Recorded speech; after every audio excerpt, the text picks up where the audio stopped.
Buongiorno a tutti, eccomi qua, sono Franco Tosini, responsabile del centro sperimentale ortofloricolo Po di Tramontana di Veneto Agricoltura. Dopo questo periodo estivo che siamo mancati, siamo ritornati con diversi lavori, diverse iniziative che da qui a fine anno ne avremo diverse e molto folte che andrò a descrivere con il proseguo, e quindi seguiteci. Oggi vi farò vedere un attimo la valutazione barra caratterizzazione vegeto-produttiva della patata dolce. Parliamo dell'Ipomea batata, ok?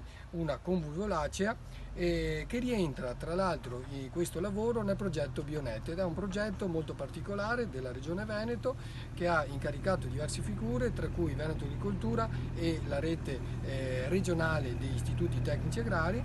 I ragazzi di questi istituti hanno avuto il compito di andare a studiare, a trovare diverse varietà orticole con connotazione storica. Di questi sono andati a recuperare i semi o ovviamente le talee radicate, come nel caso della patata dolce, e con questi abbiamo realizzato 3 campi sperimentali, campi catalogo, uno a Po di Tramontana e altri 2 presso l'Istituto Agrario Parolini di Bassano e l'Istituto Agrario Sant'Apollinare di Rovigo.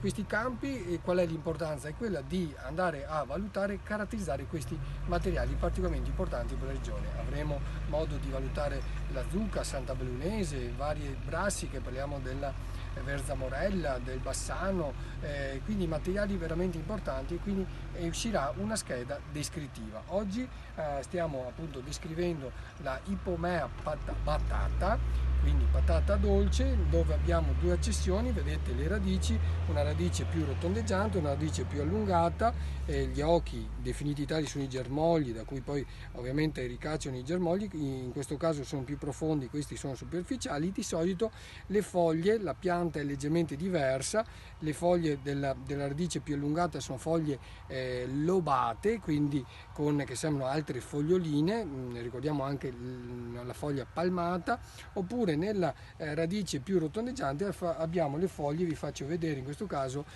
rotondeggiante, non lobata, quindi il margine è praticamente liscio, però non va ad inserirsi all'interno del lembo fogliare. E ovviamente la valutazione consiste nel descrivere la colorazione della buccia, la colorazione della polpa, la profondità degli occhi, la colorazione delle foglie, la colorazione antocianica dei germogli, quindi tutte cose molto particolari che vanno per l'appunto a definire queste accessioni storiche. Ecco, qui chiudo, io vi ringrazio di seguirci sempre numerosi, vi do una chicca, si sta realizzando, si sta programmando per il 27 di ottobre un corso dedicato alle colture protette, il cui obiettivo sarà quello di andare a illustrare e descrivere le innovazioni in questo settore, quindi il settore orticolo, delle colture protette degli ultimi anni. Sapete ormai l'importanza che ha l'innovazione in questo settore per poter essere sempre più competitivi nel mercato e sempre più sostenibili, sempre più guardare